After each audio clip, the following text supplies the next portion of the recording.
Bismillahirrahmanirrahim.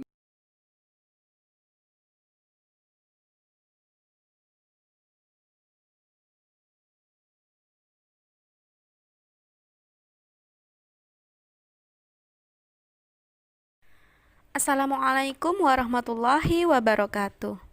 Alhamdulillahirabbil alamin wassalatu wassalamu ala asyrofil anbiya'i wal mursalin wa ala alihi wa sahbihi ajmain. Amma ba'du. Teman-teman, bagaimana kabarnya kali ini? Semoga semuanya selalu dalam lindungan Allah Subhanahu wa taala. Alhamdulillah, kali ini kita bertemu lagi dalam pelajaran tematik. Nah, kali ini kita sudah masuk di pembelajaran 2 dan Ustazah mau menambahkan lagi pembelajaran 3 juga. Nah, materi yang akan kita pelajari kali ini adalah cara menjaga lingkungan, kemudian berkreasi dengan montase, kemudian mari kita mengenal tanaman toga atau tanaman obat keluarga. Teman-teman, sebelum kita mulai pembelajarannya, mari kita bersama-sama berdoa terlebih dahulu. Kita mulai. Bismillahirrahmanirrahim. Allahumma inni as'aluka ilman nafi'an wa rizqan thayyiban wa amalan mutaqabbalan. Alhamdulillah, semoga ilmu yang kita dapatkan kali ini bermanfaat. Nah, kita mulai di materi yang pertama, yaitu cara menjaga lingkungan.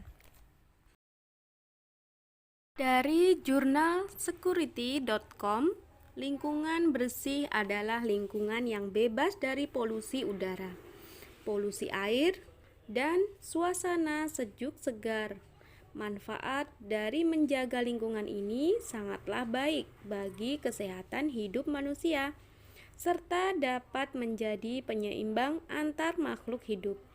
Menjaga lingkungan alam menjadi prioritas yang sangat tinggi demi kenyamanan dan terhindar dari berbagai penyakit.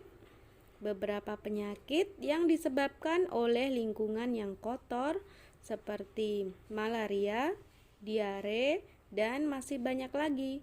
Beberapa cara ini dilakukan individualis dan secara gotong royong.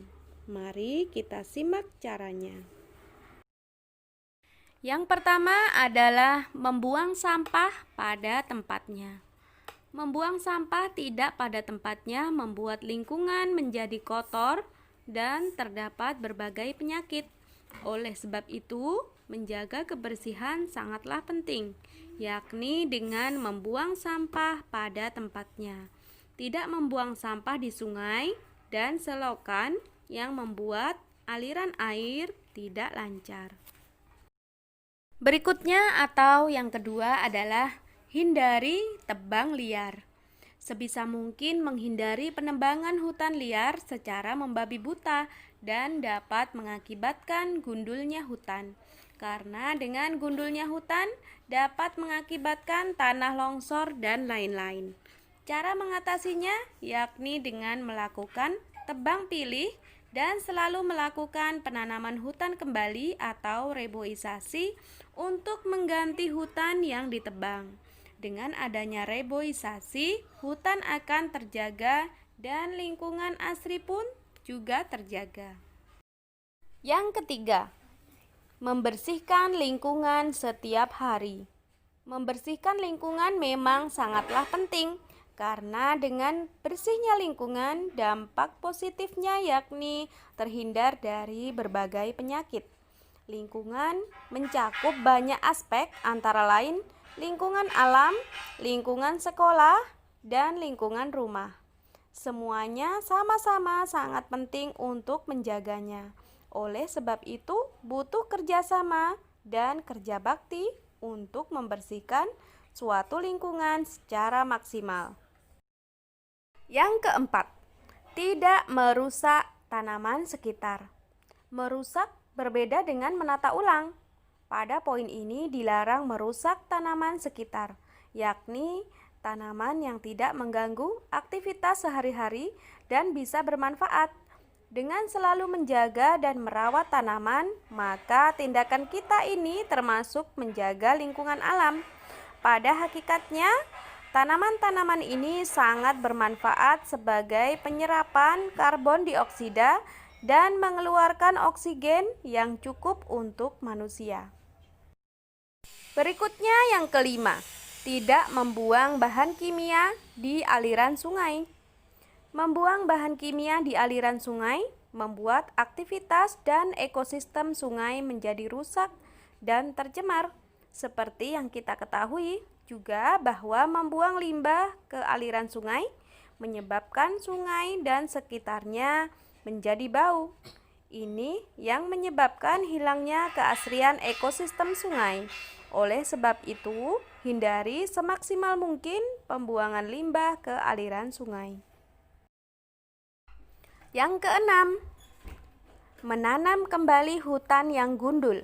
Dengan menanam kembali hutan yang gundul bisa membuat dan melestarikan alam secara alami, serta menjadi tempat ekosistem yang baik. Menanam hutan yang gundul mampu untuk memperbarui sumber daya alam. Menanam hutan kembali bermakna banyak, yakni seperti menanam hutan bakau, hutan jati, dan lain sebagainya yang bermanfaat bagi kehidupan manusia. Berikutnya yang ketujuh, yaitu melakukan tebang pilih. Melakukan tebang pilih dampaknya yakni untuk menghindari bencana tanah longsor. Dengan melakukan tebang pilih bisa menghemat pohon yang akan ditebang. Untuk melakukan tebang pilih biasanya memerlukan perizinan dari pemerintah. Dan saya sangat setuju karena hutan kita sekarang sudah hampir gundul akibat tebang liar dan pembakaran hutan untuk membuka lahan perkebunan dan perumahan serta pabrik. Kedelapan, mencari ikan dengan cara tradisional. Melakukan pencarian ikan dengan cara tradisional memang aman dan tidak merusak habitat ikan dan ekosistem dalam air. Dengan adanya pencarian ikan dengan bom dan racun, menimbulkan ekosistem air yang terganggu. Seperti memancing di danau lebih baik daripada menggunakan bom dan racun untuk mencari ikan, karena akan merusak ekosistem danau, begitu juga di sungai. Yang kesembilan adalah menanam pohon di pinggir jalan kota. Menanam pohon di pinggir jalan membantu untuk penyerapan karbon dioksida yang dihasilkan kendaraan bermotor.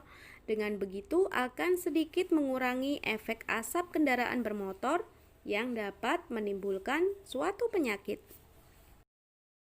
Berikutnya yang ke-10, membuat terasiring di daerah pegunungan. Manfaat dari sengkedan atau terasiring adalah supaya tidak terjadinya tanah longsor yang merugikan masyarakat setempat.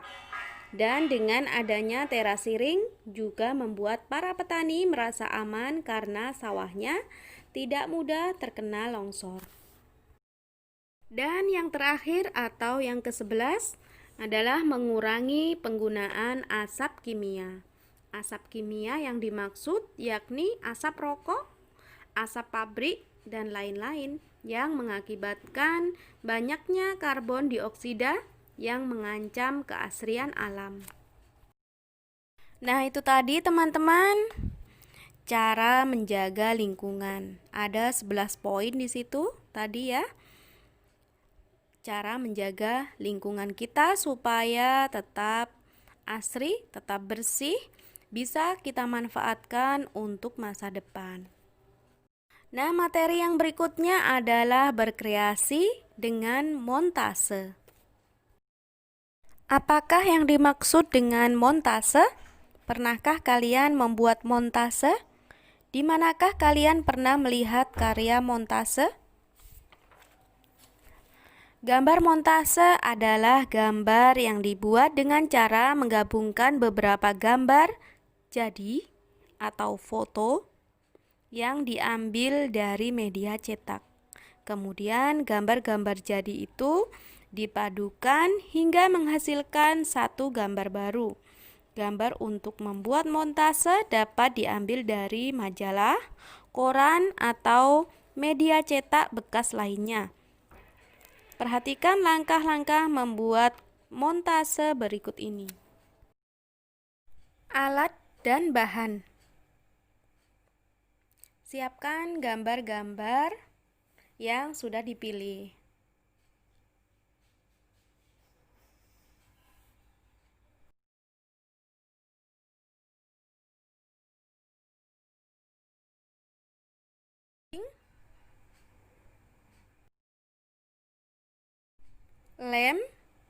Lem kertas. Nah, kemudian kita gunting gambar tadi yang sudah kita siapkan, gambar-gambar tadi.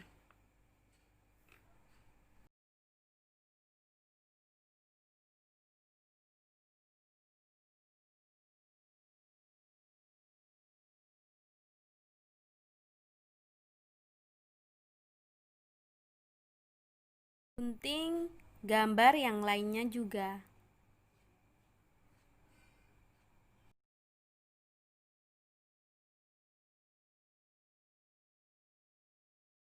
Nah, jika sudah selesai menggunting gambar-gambar yang diinginkan, baru kita oleskan lem kertas ke gambar-gambar tadi. Nah, baru kita tempel gambar yang merupakan gambar latar di belakangnya itu.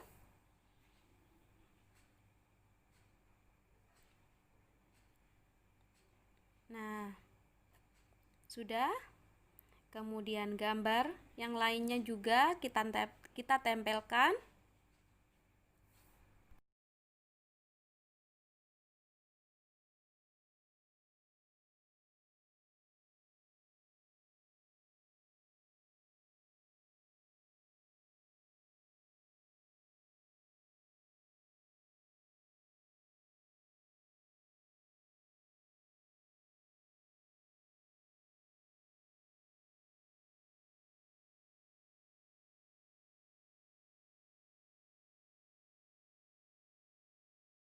Kita tempel juga gambar yang lain di sisi yang kosong, yang masih kosong, atau di sisi yang kita inginkan.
Nah, teman-teman, inilah jadinya.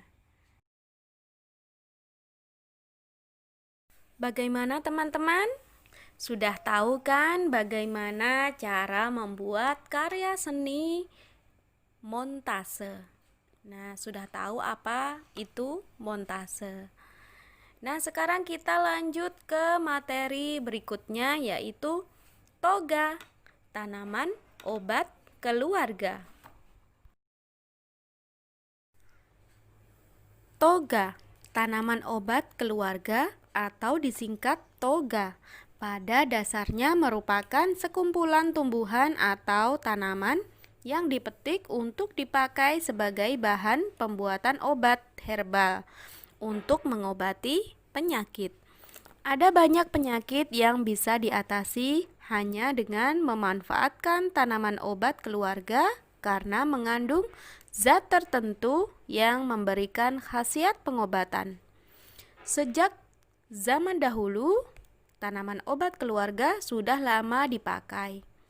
Bahkan hingga kini penggunaannya belum bisa digantikan sebab khasiat dari tanaman obat keluarga memang masih manjur meski tanaman yang digunakan belum seluruhnya mendapatkan perhatian dari para peneliti. Tanaman-tanaman yang memberi efek pengobatan tersebut bisa dibudidayakan sendiri di rumah atau memetiknya karena banyak juga yang tumbuh liar. Tanaman obat keluarga sendiri ada banyak macamnya. Nah, berikut ini beberapa tanaman obat keluarga beserta khasiatnya untuk mengobati beragam keluhan dan penyakit. Yang pertama adalah daun seledri. Daun seledri yang bisa ditemukan dengan mudah di Indonesia merupakan tumbuhan yang diperkenalkan oleh penjajah Belanda untuk menyedapkan sup atau sebagai sayur lalapan. Selain digunakan sebagai bumbu masakan atau lalapan, daun seledri biasa digunakan sebagai bahan pembuatan obat tradisional. Penggunaannya sebagai ramuan pembuatan obat herbal ditujukan untuk mengatasi banyak penyakit seperti asma, kencing manis, diabetes, masalah pada sendi, rematik, menurunkan tekanan darah, batuk, dan mata kering. Meskipun biasa dijadikan tanaman obat keluarga, daun seledri juga bisa menimbulkan alergi pada orang yang sensitif, sehingga tidak semua orang dianjurkan untuk mengonsumsinya. Berikutnya ada tanaman belimbing. Belimbing adalah buah yang mempunyai cita rasa asam dan manis. Di dalamnya terkandung banyak air sehingga banyak diolah menjadi minuman yang menyegarkan. Pada bagian buahnya terdapat banyak sekali kandungan vitamin C. Belimbing merupakan buah yang bisa dikonsumsi untuk mengatasi beberapa gangguan kesehatan. Orang yang mempunyai masalah pada ginjalnya disarankan untuk banyak mengonsumsi belimbing karena pada buah ini terkandung asam oksalat. Sebaliknya, orang-orang dengan kolesterol tinggi atau diabetes tidak boleh mengonsumsi buah ini karena mengandung gula yang tinggi. Kangkung. Kangkung adalah sayur yang ditanam sebagai makanan. Kangkung merupakan tumbuhan yang dapat ditemukan di banyak sekali di kawasan Asia, termasuk Indonesia, terutama pada kawasan-kawasan berair. Kangkung biasa diolah menjadi tumisan atau cak kangkung, bumbu tauco atau terasi. Hampir seluruh bagian tanaman kangkung bisa dimakan, tetapi yang paling umum adalah batang dan daunnya yang bisa dimakan matang ataupun mentah, sama seperti bayam. Kangkung sendiri tergolong ke dalam tanaman obat keluarga yang mampu menyembuhkan penyakit urat saraf lemah, sakit kepala sebelah atau migrain, insomnia, sariawan, sakit gigi, wasir, sembelit, cacar air, dan frambusia atau puru atau patek. Tanaman toga berikutnya adalah daun pepaya. Pepaya menghasilkan buah yang nikmat. bisa disantap sebagai hidangan penutup atau hidangan di meja pada acara tertentu. Selain menghasilkan buah, pepaya juga mempunyai daun yang sejak lama digunakan sebagai tanaman berkhasiat atau tanaman obat keluarga yang dapat menyembuhkan berbagai macam penyakit. Daun pepaya bisa digunakan untuk mencegah kanker. Daun pepaya juga dapat menghambat kinerja beberapa jenis mikroorganisme yang mengganggu fungsi pencernaan. Daun pepaya bisa juga dimanfaatkan untuk mengontrol tekanan darah serta mengobati demam berdarah dan nyeri haid. Daun sirih. Daun sirih mempunyai kegunaan sebagai tanaman herbal untuk mengatasi berbagai macam penyakit seperti batuk berdahak, sariawan, bronkitis, kulit berjerawat, sakit gigi, keputihan, demam berdarah, haid tidak teratur, asma, radang tenggorokan, gusi bengkak, mata merah dan gatal, bau ketiak, menghilangkan bekas luka bakar, bisul, mimisan, pendarahan pada gusi, serta permukaan kulit yang terasa gatal. Daun jambu biji. Daun jambu biji bisa menanggulangi masalah diare. Masalah kesehatan yang banyak menimpa orang ini tidak bisa dianggap enteng. Tercatat bahwa setiap tahun banyak orang yang meninggal akibat diare kronis. Untuk itu, segera gunakan daun jambu biji jika kalian terkena diare. Diare harus ditangani dengan cepat dan sigap. Jangan dipandang sebelah mata meski terkesan sebagai penyakit remeh. Tanaman berikutnya adalah kayu manis. Kayu manis adalah rempah tradisional yang telah lama digunakan oleh manusia sebagai bumbu penyedap masakan. Kayu manis bisa juga dikonsumsi sebagai suplemen untuk meringankan beragam penyakit seperti jantung, radang sendi, perut kembung, dan kulit dengan menambah madu sebagai campurannya untuk memberikan rasa manis. Kayu manis dapat dipergunakan sebagai tanaman obat keluarga untuk mengontrol gula darah, meningkatkan kewaspadaan mental, mencegah penyakit jantung, meningkatkan fungsi usus besar, mencegah kanker, mengurangi peradangan konstan jaringan internal otak, mengurangi nyeri rematik, dan mengobati infeksi saluran pernapasan. Jeruk nipis. Jeruk nipis menjadi buah yang sangat akrab di tengah masyarakat Indonesia. Buah yang banyak tersebar di Asia dan Amerika Tengah ini mempunyai rasa daging buah yang asam. Di dalamnya terkandung banyak vitamin C dan asam sitrat. Jeruk nipis bisa digunakan untuk menyedapkan masakan, membuat minuman, bahan pembuat asam sitrat, serta campuran jamu.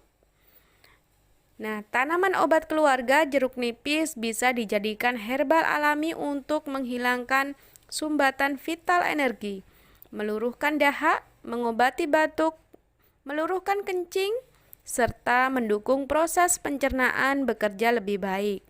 Selain itu, jeruk nipis juga bisa dimanfaatkan untuk mengobati ambeien, amandel, anyang-anyangan, batu ginjal, batuk disertai influenza, demam, difteri, haid tidak teratur, vertigo, radang tenggorokan, pegal linu, sakit gigi, dan tekanan darah tinggi.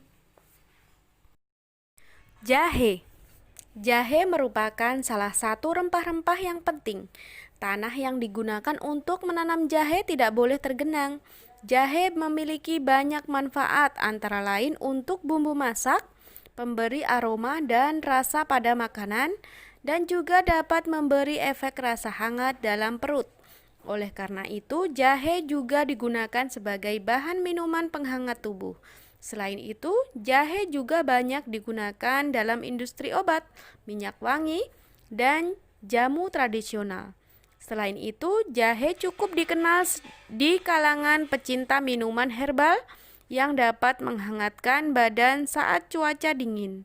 Di samping itu, jahe juga berkhasiat antara lain menyembuhkan batuk, melegakan nafas, meningkatkan kekebalan tubuh, mengatasi masuk angin, mengurangi sakit kepala, mengatasi mabuk darat dan laut, mengobati luka memar, serta menurunkan kolesterol. Tanaman berikutnya adalah kunyit. Kunyit merupakan salah satu jenis tanaman obat atau rempah. Kunyit biasa dimanfaatkan untuk bumbu berbagai masakan. Kunyit dapat dimanfaatkan untuk obat berbagai macam penyakit. Kunyit juga dimanfaatkan untuk membuat minuman jamu. Kunyit berkhasiat antara lain antimikroba, pencegah kanker, mengatasi penyakit mah, menurunkan kadar lemak dan kolesterol dalam darah, antioksidan, mengatasi rasa mual, pembalut luka, serta menghilangkan gatal-gatal pada kulit. Kunyit sangat baik ditanam pada awal musim hujan. Kunyit akan tumbuh subur di tanah yang gembur dan di bawah sinar matahari yang cukup. Kencur. Kencur biasanya digunakan sebagai bumbu masakan yang digunakan untuk membuat sayur bening. Kencur merupakan salah satu jenis tanaman obat. Kencur memiliki banyak manfaat antara lain sebagai obat influenza pada bayi, masuk angin, sakit kepala, batuk, dan keseleo. Beras kencur merupakan minuman jamu dari kencur yang banyak penggemarnya. Kencur sangat mudah untuk ditanam pada lapisan tanah yang tidak terlalu kering dan tidak terlalu basah. Dengan sinar matahari yang cukup, tanaman kencur dapat hidup dengan mudah. Nah, itu tadi teman-teman, tanaman toga atau tanaman obat keluarga. Semoga dengan wawasan ini kalian jadi tahu, kemudian menanamnya di sekitar rumah kalian. Bisa kalian manfaatkan untuk menanam toga ini karena tanaman ini banyak sekali manfaatnya. Nah, itulah teman-teman materi kita hari ini. Selanjutnya kita menuju pada tugas. Tugas kalian hari ini adalah yang ada di halaman 129. Menulis di situ ada tabel 3.3. Tabel 3.3 tanaman atau nama tanaman, manfaat, dan cara menanamnya. Ya, nomor 1 sampai nomor 5 dicari nama tanamannya, kemudian manfaatnya apa, dan bagaimana cara menanamnya. Nah, Ustazah kira itu saja yang bisa Ustazah sampaikan hari ini. Semoga bermanfaat untuk kita semua. Mari kita akhiri pembelajaran kita hari ini dengan doa kafaratul majelis. Subhanakallahumma wa bihamdika asyhadu alla ilaha illa anta astaghfiruka wa atubu ilaik. Assalamualaikum warahmatullahi wabarakatuh.